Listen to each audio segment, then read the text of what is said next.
ನಾನು ಜಮೀರ್ ಅಹಮದ್ ಸರ್ಗೆ, ಗವ್ಯಪ್ಪ ಅವ್ರಿಗೆ, ನಮ್ಮ DC ಸಾಹೇಬ್ರಾದ್ರ ದಿವಾಕರ್ ಸರ್ ಅವ್ರಿಗೆ, SP ಸಾಹೇಬ್ರಿಗೆ, ಇಲ್ಲಿ ಎಲ್ಲ ಪೊಲೀಸ್ ಅವ್ರಿಗೆ, ಮಾಧ್ಯಮದವ್ರಿಗೆ ನಾನು ಶುಭಾಶಯಗಳನ್ನ ಹೇಳಕ್ ನಾನು ಇಷ್ಟಪಡ್ತೀನಿ. ಯಾಕಂದ್ರೆ ಇದು ನಾನು ಮೊದಲನೇ ಬಾರಿ ಹಂಪಿ ಉತ್ಸವಕ್ಕೆ ಬರ್ತಾ ಇರೋದು ಅಂಡ್ ತುಂಬಾ ಚೆನ್ನಾಗಿ ಆಯೋಜನೆ ಮಾಡಿದ್ದೀರಾ. ಸೊ ನಿಮ್ಮಿಂದ ಸಕ್ಸಸ್ ಆಗಿದೆ ಅಂಡ್ ನಂಗೆ ತುಂಬಾ ಖುಷಿ ಆಗ್ತಾ ಇದೆ. ಇನ್ನೊಂದು ಏನಂದ್ರೆ ಬೇರೆ ಕಡೆನೂ ಈ ತರ ಕಾರ್ಯಕ್ರಮ ಮಾಡ್ತಾರೆ, ಬಟ್ ನೀವು ಕನ್ನಡದವ್ರನ್ನ ನೀವು ಕರೆಸಿದ್ದೀರಾ ಪರ್ಫಾರ್ಮೆನ್ಸ್ಗೆಲ್ಲ. ಸೊ ಅದೊಂದು ಇನ್ನೊಂದು ಖುಷಿಯಾದ ಮಾತು. So thank you so much ನನ್ನ ಈ ಕಾರ್ಯಕ್ರಮಕ್ಕೆ ಕರೆದಿದ್ದಕ್ಕೆ. ನಿಮ್ನೆಲ್ಲರೂ ನೋಡಿ ತುಂಬಾನೇ ಸಂತೋಷ ಆಯ್ತು. ಕಾರ್ಯಕ್ರಮನ ಎಂಜಾಯ್ ಮಾಡಿ, ಊಟ ಮಾಡಿ ಅಂಡ್ ಬಹುಶಃ ನೆಕ್ಸ್ಟ್ ವರ್ಷನೂ ನಾವು ಸಿಗೋಣ. Thank you so much.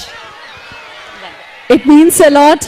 ನಮ್ಮ ಪ್ರೀತಿಯ ಕರೆಗೆ ಓಗಟ್ಟು ಕಾರ್ಯಕ್ರಮಕ್ಕೆ ಬಂದಂತ ನಮ್ಮ ಕರ್ನಾಟಕದ ಪದ್ಮಾವತಿ ಮೋಹಕ ತಾರೆ ರಮ್ಯಾ ಮೇಡಮ್ಗೆ ಮತ್ತೊಮ್ಮೆ ಜೋರು ಚಪ್ಪಾಳೆ ಮೂಲಕ ಧನ್ಯವಾದಗಳನ್ನ ಸಮರ್ಪಿಸ್ತಾ ಇಲ್ಲಿಗೆ ಸಮಾರೋಪ ಸಮಾರಂಭ ಮುಕ್ತಾಯವಾಗುವಂತಹ ಸಮಯ.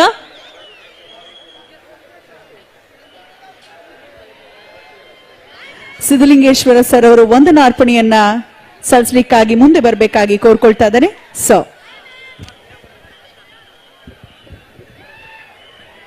ಹಂಪಿ ಉತ್ಸವದ 2025ರ 3 ದಿನಗಳ ಈ ಉತ್ಸವವನ್ನ ಅತ್ಯಂತ ಯಶಸ್ವಿಗೊಳಿಸಿ ಇವತ್ತು ಧನ್ಯತಾ ಭಾವದಿಂದ ಸಮಾರೋಪ ಸಮಾರಂಭದಲ್ಲಿದ್ದೇವೆ.